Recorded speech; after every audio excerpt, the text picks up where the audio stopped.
Alright, welcome to week 10 of the semester. This is a special video that I am creating as I unfortunately once again cannot hold class live and virtual. I really do apologize for this situation. As I mentioned earlier, there has been a death in my family, so there will not be a live virtual session. I promise that I'm going to do everything in my power to make sure that live virtual classes will return next week. My apologies for the confusion. This is something that simply can't be avoided, and if I could, that I would. For this week, your biggest concern should be to prepare the final draft of your discourse community analysis. This will be due along with your journal entry reflection at the end of this week. So just like with the literacy narrative, you will turn in the final draft of your essay and the journal entry at the same time. Please make sure that you are taking time and coming to me with any questions via email, text message, or Skype. There is only one short reading this week from the textbook about the revision process. Since you are completing a revision of your own, I thought this was a very fitting article for you to take a look at. Week 11 will be a much lighter week as far as workload. I know that I put you through the ringer these first 10 weeks, so I'm going to give you a little bit of a break next week with only one reading and one assignment.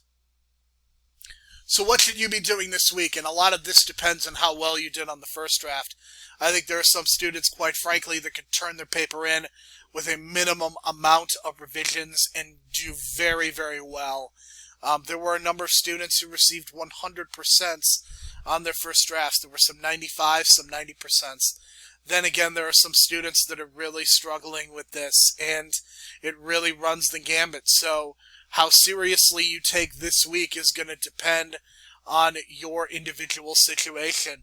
But you should absolutely consider making an appointment with the CWC. You should consider making a Skype appointment with me, either Tuesday through Friday. Typically, I don't like to meet with students on Friday, but I know that with me not really being able to Skype with you last week and with me being out Monday, I want to give you that extra flexibility on Friday to meet with me. Reread your work more closely. I'm still seeing far too many grammatical and sentence structure mistakes from certain students, so you need to be reading your work out loud. If you're not reading your work out loud, then you are not doing the absolute most to succeed. You need to refer to the videos in the assignment sheet. You need to check out the student examples. I know that we've looked at 2 of the student examples. Please be referring to those as you go through your process. Refer to the videos in the assignment sheet, and make sure that you're reading my comments. I know that's not on the screen, but I mean, that's almost something that should be assumed. But definitely make sure that you are absolutely, looking at my comments. And if you don't understand comments, if you don't understand something, then that's something that you need to ask me in an email. There are 4 links that I posted, 2 of which are videos. Okay, 2 of the problems that I'm continuing to see in the student writing, and these were supposed to be the 2 videos for the week. One was about apostrophe usage, and the other was about how to punctuate titles properly.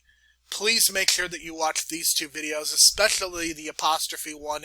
That is definitely the error that I am seeing a great deal of over the course of this semester. The other 2 links are related to citations. The final draft must include a works cited page. One of the things that I was going to go over in the meeting was citations, and I was going to try to be as specific as possible. However, I can't do that. Please just do your best, including a works cited page. I've included links to how to cite personal interviews and also citing electronic sources as well. So just make sure that you are doing your absolute best. If you are using and citing an electronic source, please do not just post the URL. Make an attempt to cite everything properly in MLA style. Don't use bullet points. It is referred to as a works cited page. It's not a reference list. You gotta do your best. That's all I'm asking. If you do your best, I'm not going to take points away because I know that I don't have time to go over this as much as I wanted to. This is something that is really difficult to do in a video format as opposed to going live. So, again, just do your best. So the reading that you are doing for this week, it is referred to as Strong Writing and Writers Don't Need Revision. This is done by Laura Giovanelli. The idea is that good writers have trouble with writing just like students. This is an idea that we have discussed before and has been proposed in other texts we've read. Part of what you need to do is to understand that revision and proofreading are two distinct aspects of the writing process. Revision covers ideas, purpose, and organization. Proofreading covers grammar and mechanics. Okay, the writing process is not one thing to all people. Everybody has an individual writing process, and part of your job is to figure out what works for you. Okay, but everybody needs to spend more time revising and proofreading, because ultimately, here's the thing, the writing process has to come to an end. You have a due date, and the paper has to be, quote-unquote, finished. Okay, you do need to spend a lot of time, but by Sunday at 10 p.m., that discourse community analysis needs to be turned in. Okay, the discussion board for this week, again, complete the reading. Strong Writing and Writers Don't Need Revision, pages 104 through 108. In her piece, Giovanelli treats revision like Lamont treated her first drafts. She shifts the conventional wisdom about how writers should regard this aspect of the writing process. What are some of the takeaways you have from this essay? How has this class changed your perception of revision? Do you feel you had an understanding of revision before this class? Please post initially on the discussion board by Wednesday, October the 21st at 10 p.m.